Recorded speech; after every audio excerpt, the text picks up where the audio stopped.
So, hello everyone, and thanks for taking the time to join us today for the second in our series of Facilities and Capital Improvement Applicant Webinars. The purpose of today's webinar is to provide an in-depth walkthrough of the full application, submission, and selection process. We will not be covering in-depth information regarding project eligibility or allowable costs because those topics were covered in depth in the previous webinar. Applicants are encouraged to review the recording of that previous webinar, which is also available on our grant website. Before we dive into today's presentation, I do have a couple of brief housekeeping items. We have a lot of material to get through today, so I would ask that you hold your questions until the end. We will open the floor for Q&A at the end, or if you can submit your questions through the chat feature, and we'll get to them at the end of the presentation. And I will be staying on as long as I need to in order to make sure that everyone's questions are answered. And as I mentioned before, this webinar is being recorded. So if you need to leave at any point before the Q&A session or before we get to your question, you can view the recording of this webinar and see the full Q&A from that. So as I mentioned, the bulk of today's webinar will be focused on walking through the full grant application. Additionally, we will provide a summary of the information that we received through the letter of intent phase, an updated timeline, a high-level review of the application process, tips for applicants, and information about the selection process. Then we'll conclude with plenty of time for questions and answers. So as a reminder, the funds for this grant are provided to Idaho through the U.S. Treasury Department to carry out critical capital projects that directly enable work, education, and health monitoring in response to the public health emergency with respect to COVID-19. The Idaho Commission for Libraries has a total of $3.5 million. $3.35 million of that will be available as awards to subgrants for libraries. And for more information, more in-depth information regarding the federal funding sources for this grant, please refer to our previous webinar. And so for those of you who may have missed it, or who would like a refresher, we recommend rewatching the recording for the first applicant webinar. I've included some of the items that were included there on this slide, and that took place in February of 2023. That recording is available on the grant website, and some important information covered in that grant webinar included allowable costs, general requirements, definitions, and an in-depth discussion of the work, education, and health monitoring component of this grant. In the interest of time, we're not going to be revisiting that information today. So as a reminder, this project was broken into two phases. Prior to the release of the full application, which we're covering today, libraries were required to submit a letter of intent that provided a brief overview of the project that they intended to request funding for and the funding amount that they anticipated they'd be requesting. Qualifying libraries were then invited to submit a full application. We received letters of intent from 47 libraries across the state. The combined anticipated requests from all 47 libraries totaled more than $16 million, which of course far exceeds the $3.5 million that we have available. Of the libraries who submitted letters, 25 expected to request the highest possible amount of $500,000. We received letters of intent from a variety of libraries across all regions of Idaho, but predominantly for libraries in rural communities. The types of projects submitted ranged from minor functional repairs to moderate interior upgrades, significant remodels, and even brand new buildings. Given the number of libraries who expect to request the highest funding level allowed for the grant, there will be a lot of competition at those highest funding levels. Projects with smaller moderate requests in Tier 1 or the lower end of Tier 2 will still face a competitive application process and a thorough scoring review, but the level of competition will not be quite as high for those as will be for the very higher end of Tier 2 and for the Tier 3 grants. So now that we have a sense of who is applying for funds, let's move on to the grant timeline. Due to an unanticipated setback with federal program approval, the timeline for our grant was pushed back from our initial plans. Originally, we had planned to release the full application on April 3rd, but best laid plans and all that. However, despite receiving full legislative approval of our budget in late March, we encountered delays at the federal level with program approval. And those delays were just related to administrative processes within the Department of Treasury. They were not related in any way to the content or quality of our subgrant program. So an updated timeline is provided on this slide and also on the grant webpage. The steps in the timeline are still the same, but the dates have been changed to reflect the delayed release of the full application. In order to give applicants enough time to write a high-quality proposal, we also pushed back the due date from our original anticipated plan, and as well as the dates of selection and funding and notification. However, despite the delay in launching the grant, the performance period will not change, and all projects must still be complete by August of 2026. So before we dive into the specifics of the application content, I want to provide a high-level overview of the application process and cover some tips for applicants that will improve their odds of submitting a successful proposal. The application is set up as an online form, which must be completed in one sitting. All of the questions are available to view from that form, and you should be able to print the entire blank version from your browser. So unlike some applications you may have submitted, you don't have to enter and hit save in order to view subsequent questions for the application. They're all available on the same page together.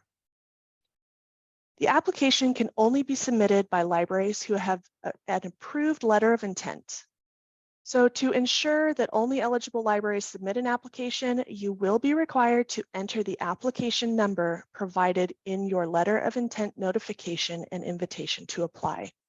That was sent out via email in early April. If you're not able to locate this email or the application number, please reach out to us, as you will not be able to submit your application without it. Additionally, all applicants must provide a UEI number. This is the number that replaces the old DUNS number, for those of you who are familiar with that. You must have a UEI number in order to submit an application. Later in the webinar, we'll cover how to submit your application if your library is still in the process of getting your UEI number assigned. And once you've submitted your application, you will receive a confirmation email with a copy of your application. If you do not receive this confirmation email, please check your junk folder or your spam filter. If you still cannot locate the confirmation email, it's likely that you had a typo in your email address. In this case, please reach out to us. We can confirm the receipt of your application and resend the confirmation email, as well as check all of your contact information to make sure that it is correct. So now that you know how to successfully submit your application, I want to cover some tips that will help you create a high-quality proposal. The first tip is to read the entire application before you start drafting your responses. For those of you who cook a lot, this is kind of akin to the idea of reading the entire recipe before you start chopping and throwing stuff into the pan.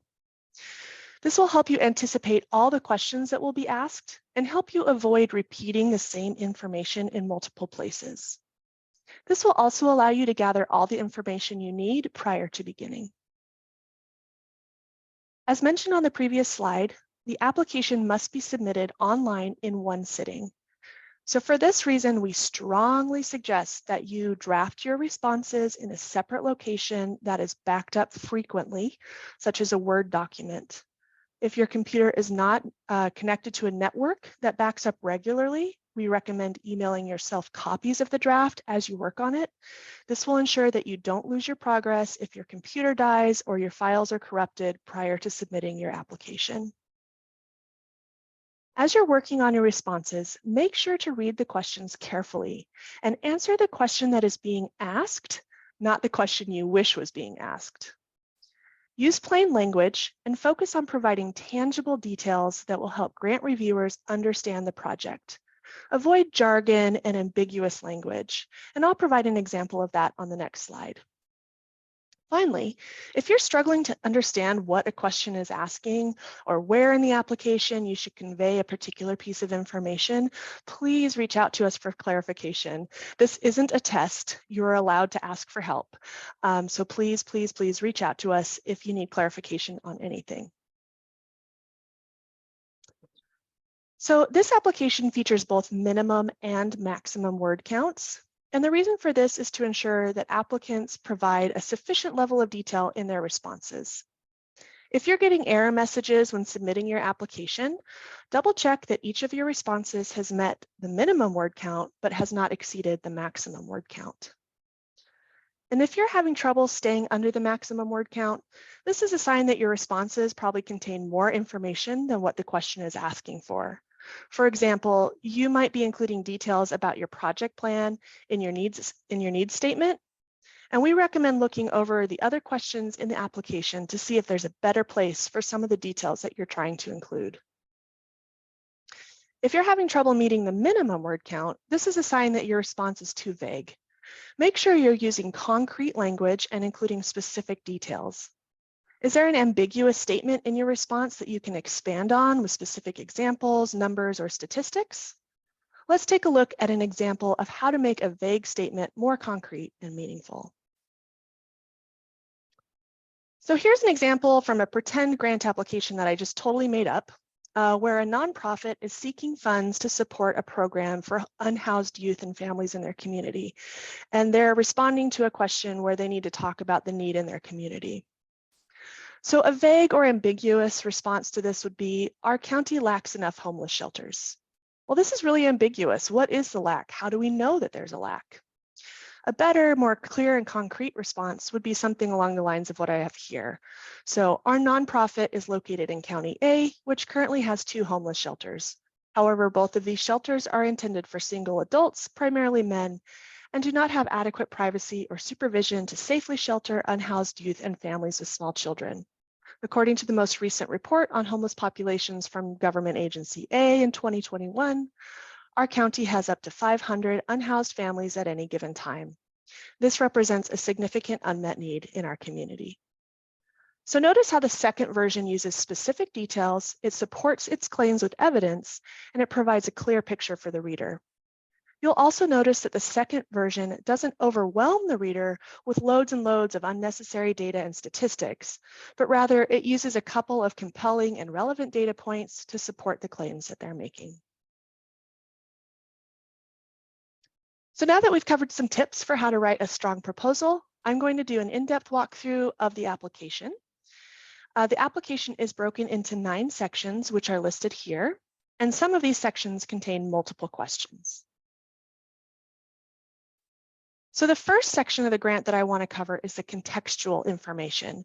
This is all the information we provide that isn't a direct question that you're required to respond to. We include this information for a reason, so it's really important that you read through all of it. At the front of the application, you'll find tips for applicants, application instructions, and details about how the application is scored. At the end of the application, just before the signature section, are the assurances. Assurances are things to which you are agreeing by submitting your application, so make sure you read and understand what you're agreeing to. Failing to read and understand the assurances could lead to delays in funding, as well as compliance violations that could require you to return your funds.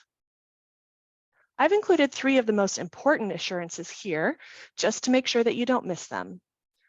One item that libraries who are applying for very large grants should be aware of is that the full amount of the grant may not be dispersed upfront as a single lump sum payment.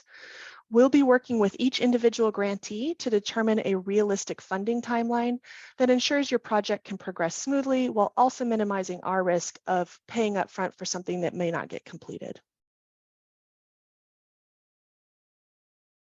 The next section of the application is where you will provide standard information about the library. This section is pretty straightforward, but there are a few things I want to point out. As mentioned previously, you will need both your application number that was sent to you in an email and your UEI number. If your library has submitted the paperwork for your UEI number to the feds, but you have not yet received a response, we ask that you enter all zeros into this field and upload proof that your UEI application is in progress. And that proof can be uploaded in the additional information section. Feel free to reach out to us directly if you have any questions about how to handle that. And please, finally, make sure that you triple check the email and phone numbers that you include and that they are correct. It is inevitable that we have 1 or 2 applicants with every grant we send out who have a typo in one of their email addresses.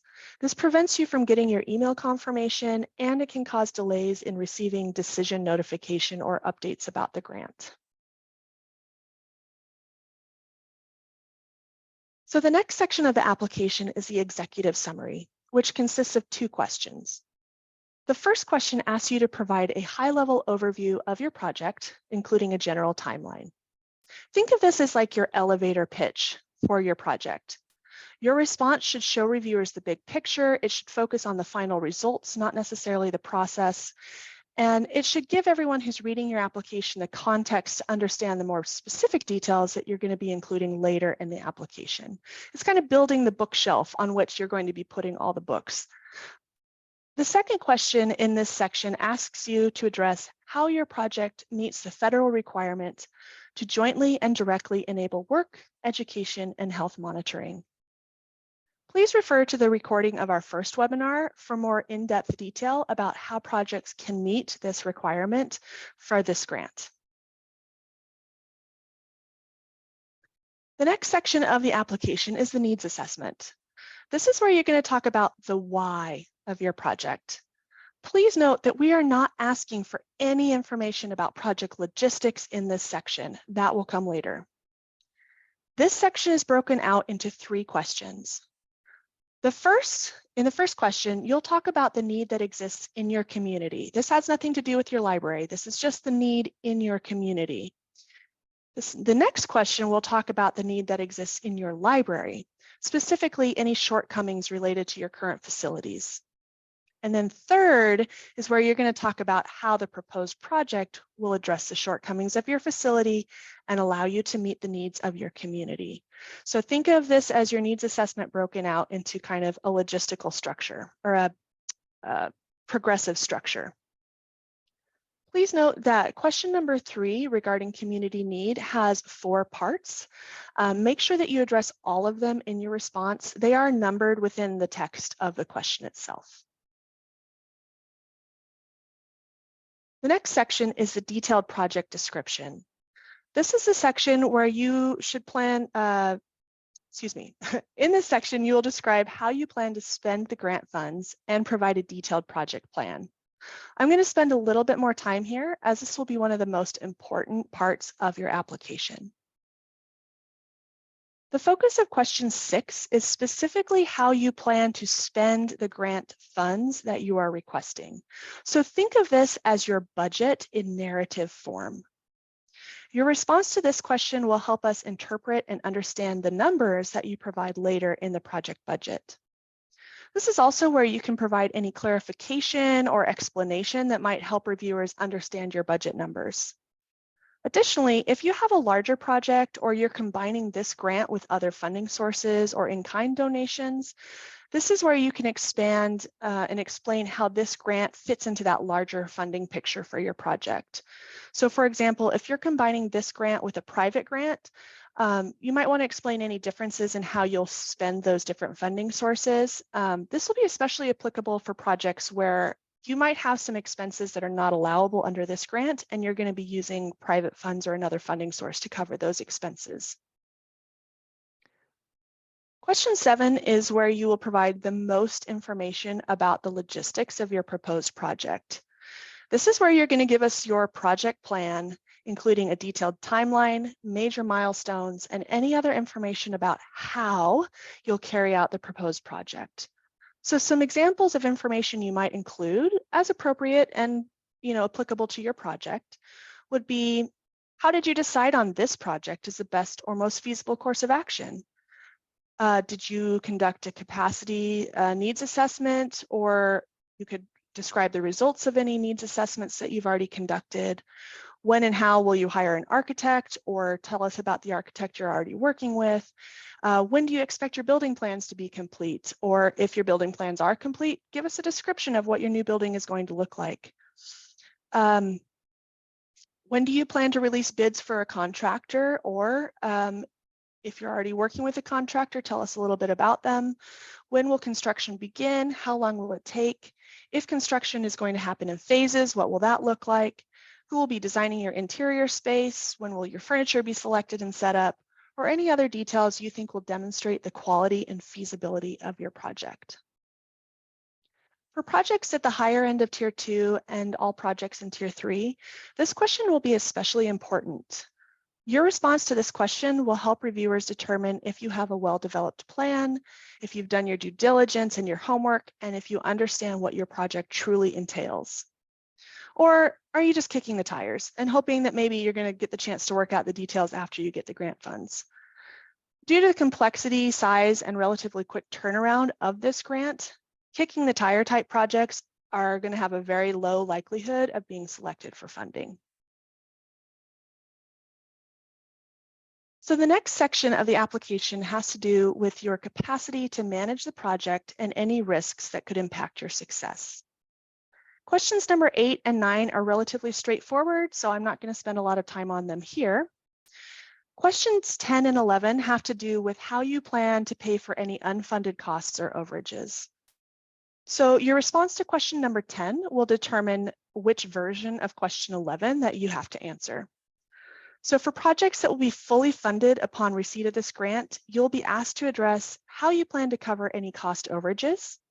And if your project will not be fully funded upon receipt of this grant, you'll be asked to provide a detailed fundraising plan that addresses how you will secure funds to pay for the remainder of your project. If you fall into the second category, your response should be detailed enough to convince reviewers that you have a solid plan and a high likelihood for securing any additional funding that is needed for the project. The next section of the application covers project accessibility and community engagement. The questions in this section ask you to demonstrate that the proposed project will be sufficiently accessible to the community and that your library plans to engage with the community to provide meaningful services related to the project. Questions in this section are pretty straightforward, so again, I'm not going to spend a lot of time on them here, but if you do need any clarification about this section, please feel free to reach out. The one thing I do want to point out today is that question 14 should focus on community engagement and partnerships and not on specific programming activities. If you do have specific programming activities, especially as they relate to work, education, and health monitoring, those should be addressed in question number 2. All right, so the next section of the application is the project budget. And we have developed a template that applicants should be using to submit their project budget. Due to our limited time today, I'm not going to go through each line of the budget template, but I am going to provide some high-level instructions and tips. And then if you do have specific questions about the budget template, feel free to ask those during the Q&A because it's likely that other people will have similar questions as well. So with the way that the budget template will work is that when you get to the budget question, there will be a link where you can download the template. You'll want to save that Excel file to your computer, work on it on your computer, and then when it comes time to submit your application, you're going to upload your completed budget templates using the upload link on that same question in the application. Within the Excel file for the budget, there are 2 tabs. The first tab will allow you to view the applicant budget, and the second tab will allow you to view the sample budget. And I'll walk through that on the next slide so you get a visual representation of all of this. Make sure that you add your library name at the top of the applicant budget tab where it's indicated in the blue field. This is important because it ensures that if for any reason your materials get separated from one another in the review process, that we can put your budget back with your grant and keep track of everything. Also, please note that the number in column B, which is the total cost column, is calculated automatically. We didn't change the color for this cell, so it doesn't look different than the other cells, but it is automatically populated, so please don't type into that column. And finally, there is a whole bunch of definitions included in the applicant budget tab underneath the budget template. You just need to scroll down in order to see those. So on this slide, I have a screenshot of that Excel file so you can see specifically some of the items I just talked about. So the first along the top there in the blue section, you see where it says library name, insert the name of your library here. Please, please, please make sure that you put your library name there for the reasons I discussed already. You can also see that the second column over, the total cost, I've highlighted that. That is automatically calculated. It only includes values from columns D and E. It does not include the value from column F. So just make sure that you don't mess with that. It's already set up to calculate what we need. And then finally, you can see kind of along the bottom of that screenshot, there's two arrows going in on either side like that. That's where you will find the tabs. The applicant budget is your budget where you're going to input all of your data. The sample budget is kind of a pretend budget we put together to help you sort of visualize how that information should be input. Okay, so a couple of just high-level tips here. It's really important that you look over the entire budget template, including the definitions, before you begin. This will help you understand and plan how you will report your project costs. The definitions, including examples, are provided further down in the spreadsheet below the budget template. You will need to scroll down in order to locate them because they're not going to be immediately visible. There is one item that's not included in the definitions that I do want to cover today for those of you who may not understand what this is, who are maybe new to fundraising or grant writing. And that's what is an in-kind donation. An in-kind donation is anything of value that's not cash that is given to your library. So this could include property or a service that's been donated to you. So please include the known or estimated value of any in-kind donations because this will show us the fuller picture of your project and whether it's feasible. Adding in those in-kind donations can make your project go from sort of not looking great to looking really feasible. So make sure that you include those. That can include things like donated land, the value of donated land, donated buildings, donated professional services. So if a carpenter is going to work for you for free, that would be an in-kind donation you want to include on your budget. If somebody is waiving a fee or giving you a discount, the value of that discount is also considered an in-kind donation. And volunteer time is also an in-kind donation. We don't have a standard, at least I'm not aware that we have a standard for how to value volunteer time. So my recommendation would be to price that according to what you would pay somebody for similar work. But volunteer time is just straight time. It doesn't include like benefits or payroll expenses or anything like that. So a lot of times we'll see volunteer time valued at about $20 an hour, but it's really up to your library how you want to value that. So in addition to reviewing the budget template and definitions, we strongly encourage you to look over the sample budget that we provided. This will help you envision how to fill out the template and the level of detail that we're looking for. Please note that the sample budget is entirely fictional. I made it up, I pulled it out of thin air. It does not necessarily represent actual costs that your project would incur, nor are the costs included in the sample budget reflective of what you might expect to be charged in the real world. You'll note that several times in the sample budget where the full application narrative is referenced, and you can and should utilize these types of cross-references in your application and your budget to help reviewers understand, get a better picture of your project costs. If you do want to make references from your project budget back to your application, just make sure you're really clear where the reviewer needs to look. So make sure you're referencing a specific question, even if you want to say a specific paragraph, like look at question 11, paragraph 2. If you're referencing an attachment, make sure that you reference that specific attachment. Don't say things like, please reference our budget or project narrative, or please reference our attachments, because that's going to be really hard for us to know where to look. So that's all the time we have for the budget. Like I said, there's more time than Q&A if anyone has questions. So now we're going to be moving on to the final section of the grant, which is where you can upload any additional supporting documents. The section's not required, but it is strongly recommended for larger projects, and smaller projects are more than welcome to use it as well. I've included a list of possible documents that an applicant could upload to this section. These documents should generally serve as evidence or support for any statements or claims that you make in your application narrative. Please do not use this section as a place to provide additional narrative that wouldn't fit under the maximum word count for a specific question. If we see that you're adding additional narrative that should be in the actual application, we won't be reviewing that. So you're welcome to upload multiple documents into this section, but we ask that you upload documents separately. Don't combine all of your documents into a single PDF and upload that, because that makes it really difficult for us to sort through and look at stuff.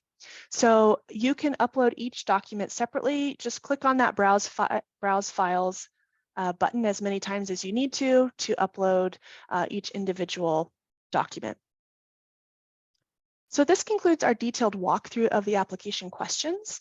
And now I'd like to take a little bit of time to talk about the selection and notification process. So once applications are submitted, the ICFL will convene a team of at least 4, probably 5 staff members, including the project lead and grants officer. This team will review and score each application using a detailed scoring rubric. In order to avoid people writing specifically to the rubric, that full rubric will not be made publicly available during the application phase. However, a general summary of our scoring breakout and criteria is included in the application, so libraries can craft their proposals accordingly. Applications will be scored based on the quality and feasibility of the proposed project, not on the quality of the writing.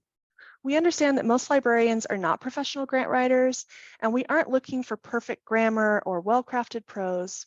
But that being said, clear and specific responses will reduce any potential for confusion or misinterpretation when reviewers are weighing their scores for your project.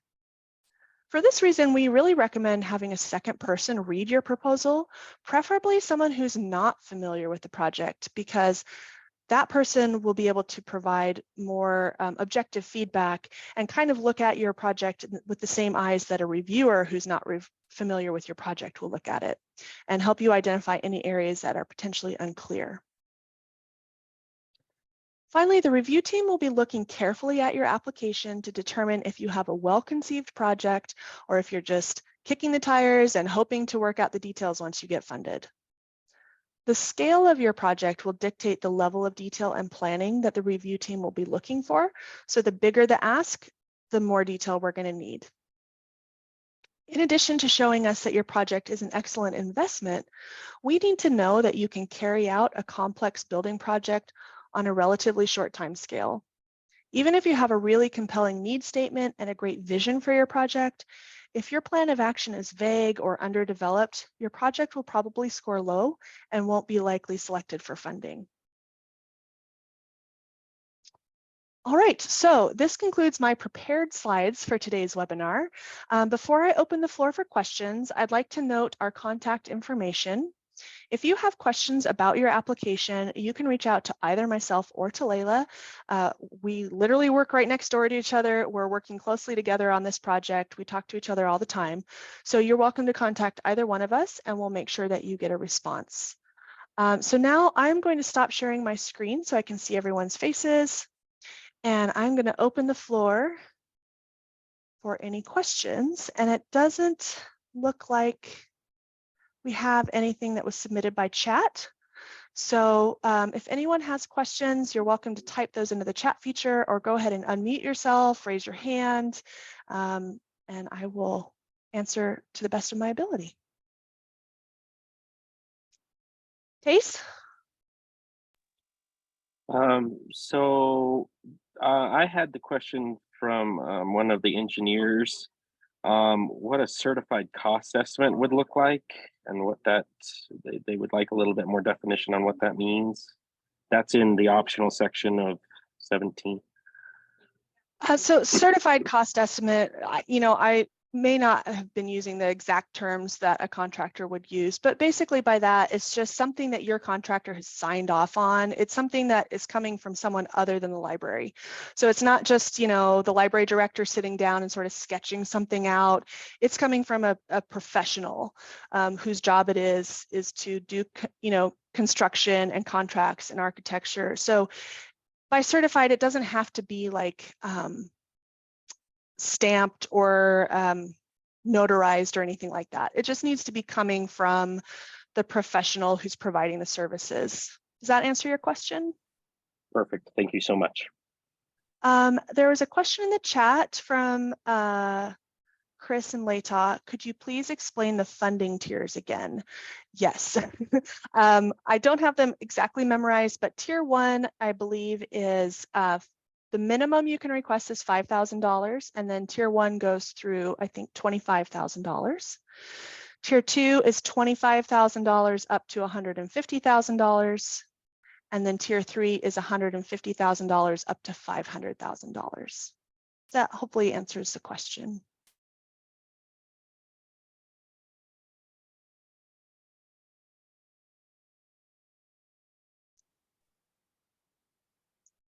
Any other questions about any part of this? There's really no stupid questions.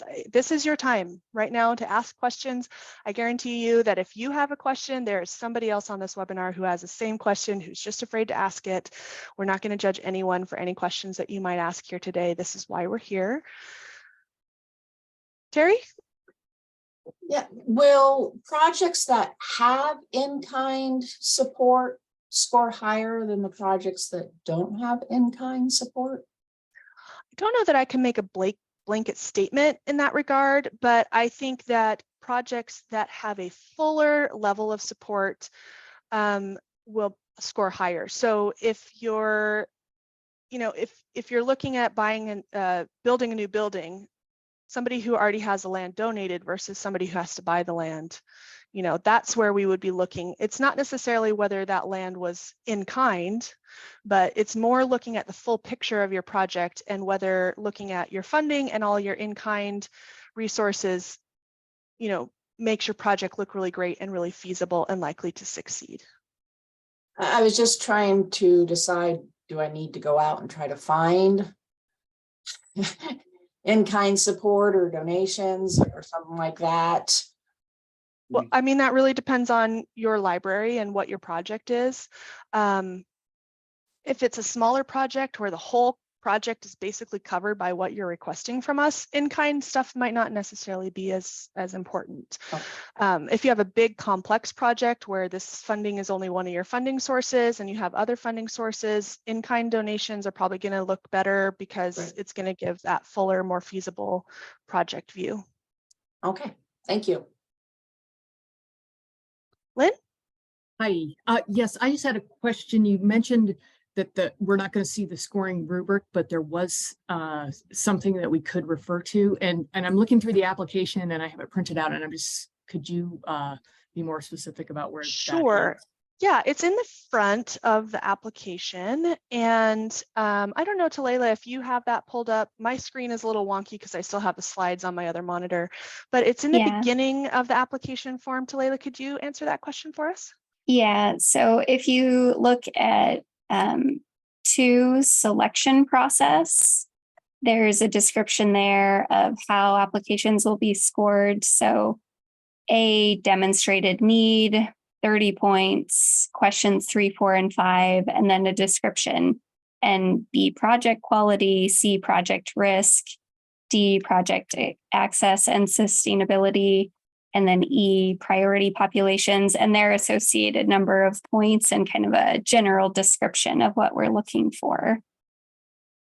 Perfect. Great. Thanks. Thanks, Talayla.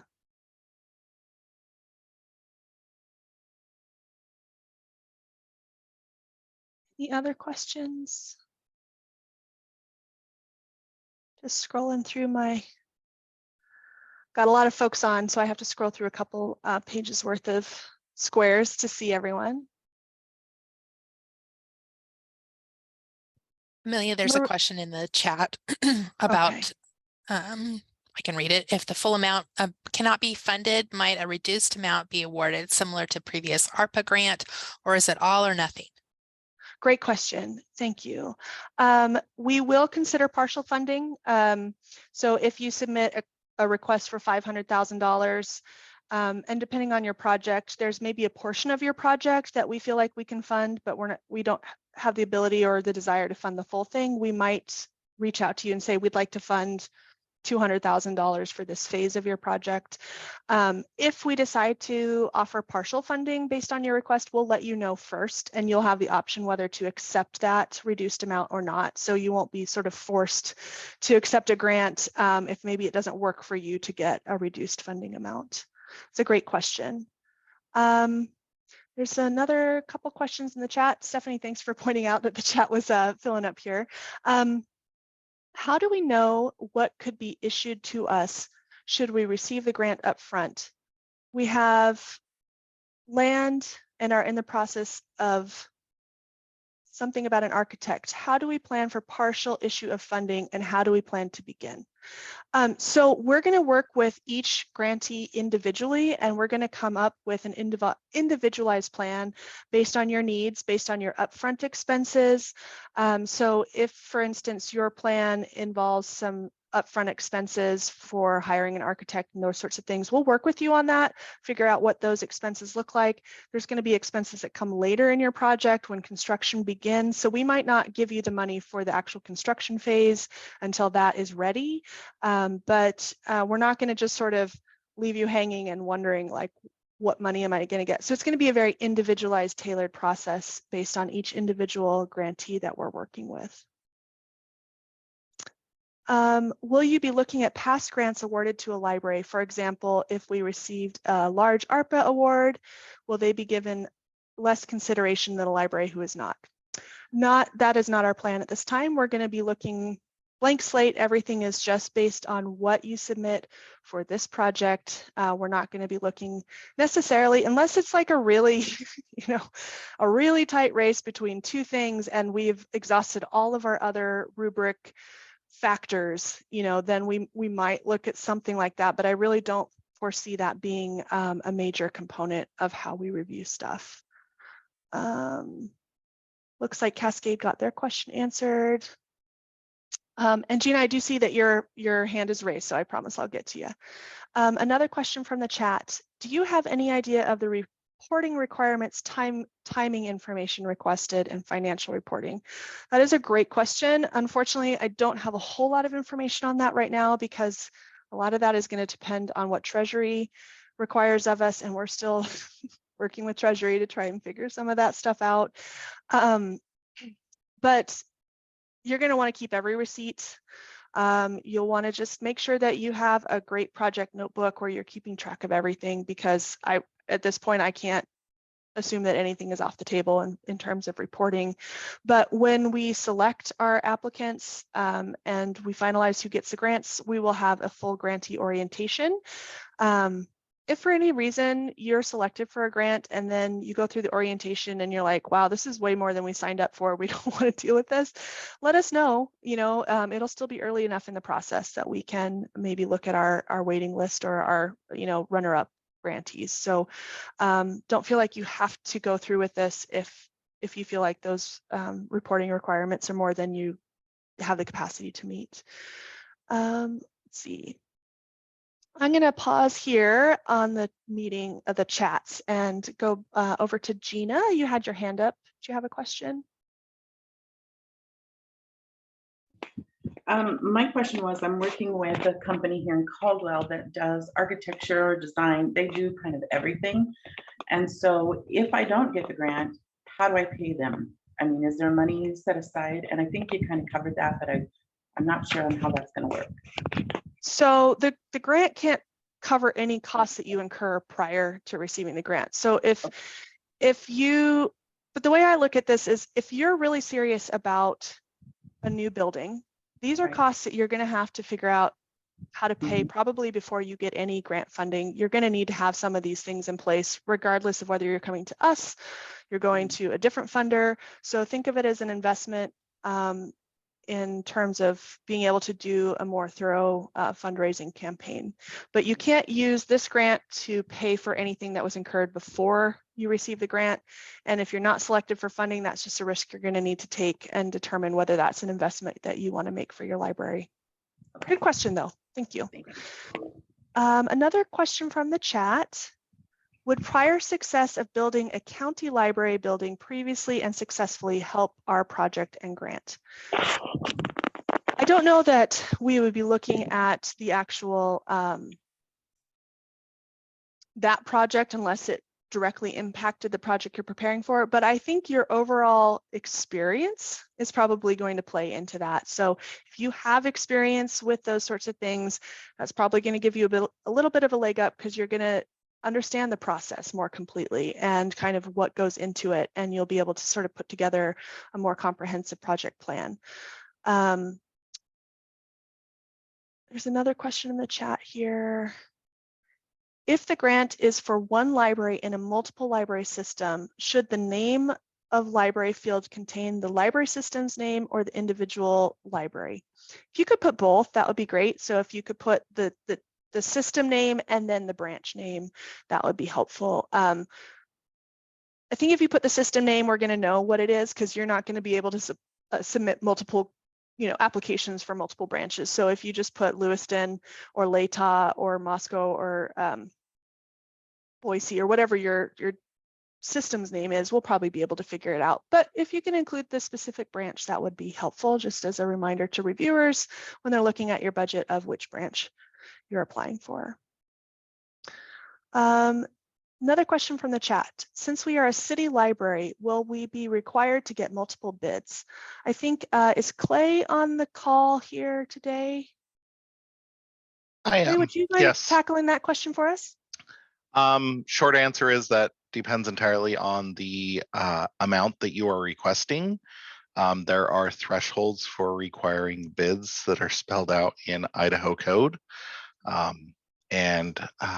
Feel free to email me and I can link you that code. But there are thresholds that will require certain amounts to be bid on, and certain different requirements based on your public works project. So the short answer is it depends, but I would plan on that. Worst case scenario, you have to go through the bid process and you're prepared for it. Best case scenario, you find out that doesn't apply to your project, but it's always best to prepare for the worst and hope for the best. But Clay is a wonderful resource with regard to some of those types of questions. So feel free, you can always reach out to me directly. If I don't have the answer, I will pass that along to Clay. He's a wonderful resource. I encourage you all to reach out to him, whether it's for this grant or anything else related to running a public library or any questions along those lines. Okay, see, I'm not seeing anything else in the, oh, here we go. Another question from the chat. If we already have the vendor set in place, do we still have to go to bid if it's over the threshold? Clay, chime in here, but my assumption would be that if you've already secured a vendor, that you would have gone through the proper process for that, that you would be adhering to all the laws that are applicable for a public entity that is doing a construction project. Clay, did you have anything that you wanted to add? Exactly what you said, Amelia. The assumption here would be, Sherry, that you've already gone through that bid process for this project and followed all applicable laws and regulations. So if your project's already set and you already have gone through that process, I wouldn't think you need to do that again.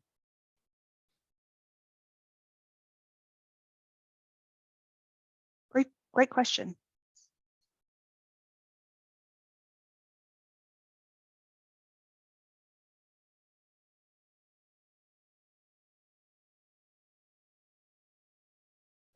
I wanted to add something, and that is that when you're looking at the application, there are questions that will appear or disappear, a couple of them, depending on the funding tier that you select.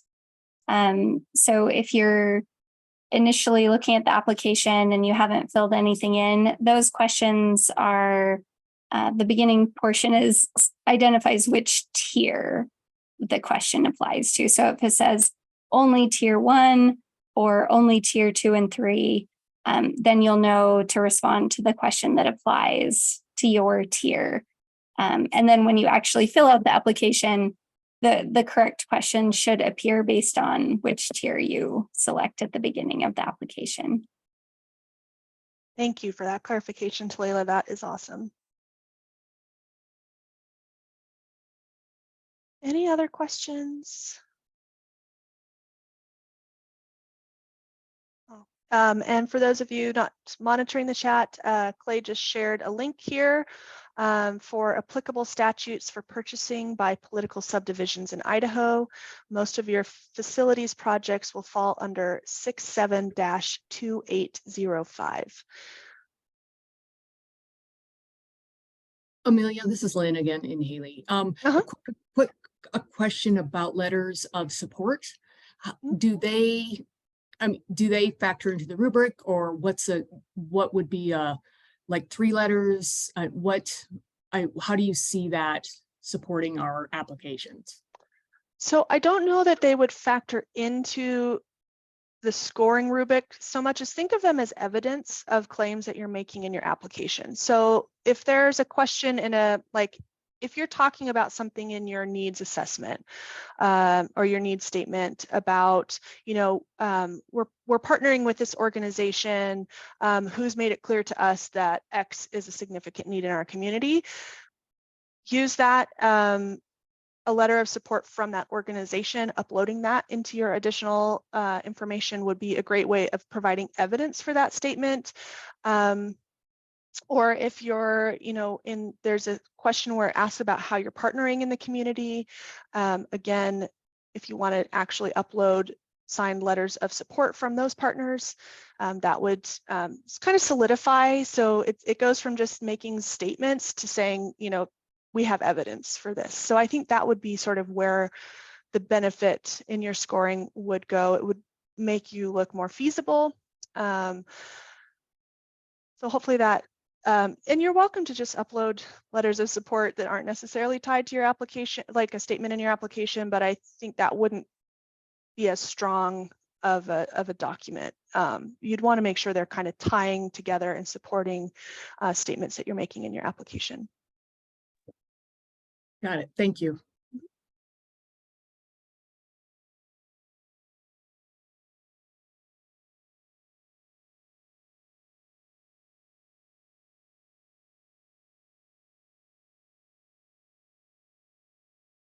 We still have a few more minutes. I'm just going to continue to hang out as people think of questions. There's no rush. I know some folks it might take you a little time to sort of think of what you want to ask, to work up your courage to put yourself out there and ask a question. Like I said, I promise if you're thinking about that question, there's other people on this call who have the same question as you. I am going to just quickly, while we're hanging out, share the screen again that has the contact information for those of you who are maybe just not feeling like you want to put yourself out there in this group setting, but would rather contact us directly. If you can send us stuff by email to begin with, that's usually helpful. That kind of makes sure that I use my email as my to-do list. And if you can send us stuff in writing, that usually gives us a little bit of time to do any research or discussion that we need.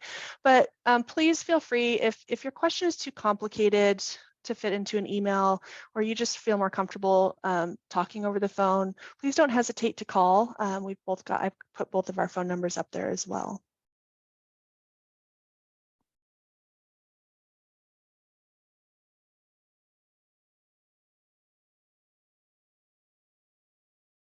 Right. Well, for those of you who feel like you've gotten everything that you need from today's webinar, we are pretty much at the top of the hour. If you've gotten everything you need, you are welcome to reclaim any time that you would like. For those of you who maybe would like to hang out a little bit longer and think of some extra questions you'd like to ask us, I will hang out for at least the next 5 minutes and longer if there's anyone else who has any other questions that come up The full session will be recorded, so don't worry if you leave now, you're not going to miss other questions that folks might have.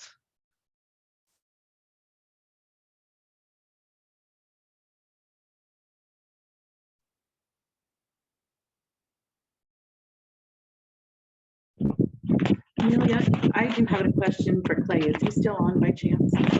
An off topic. Yes. Well, if it's off topic, then let's, I do have a question that came in about the grant. Okay. Sorry, Clay, can you just give me a call? Or I'll call you. Will do. Okay, thank you, sir. So Terry asked, how soon will the recording be available? I would say probably by Friday at the latest. I would imagine in the next couple days that will get posted both to the event on the calendar as well as to our website. It doesn't usually take very long to get that done.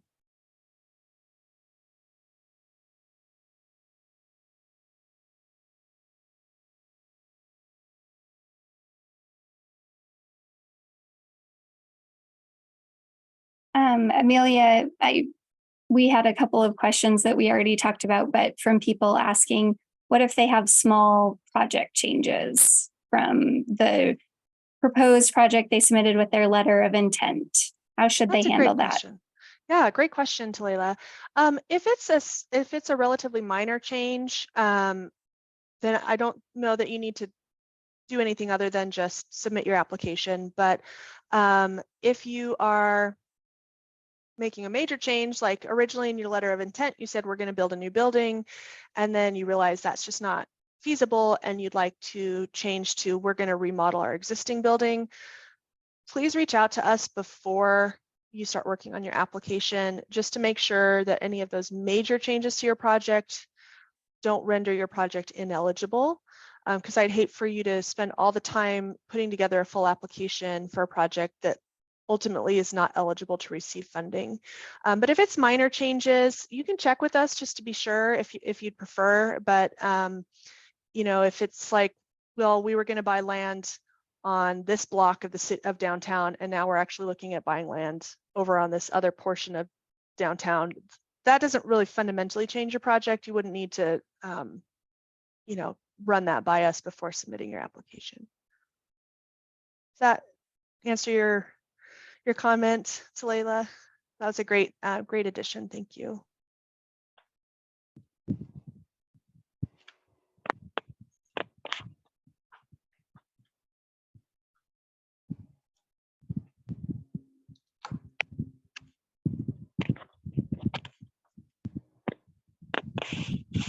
Right.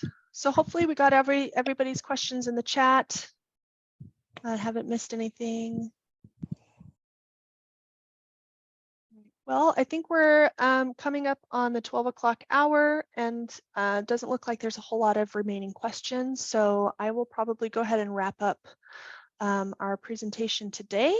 And for anyone who thinks of a question later or has a question they just didn't feel comfortable asking in this setting, please reach out to me or to Talela and we will get you taken care of. Thanks again, everyone, for being a part of this. And we look forward tremendously to reading everyone's applications and all of the great projects that you are going to be proposing for us.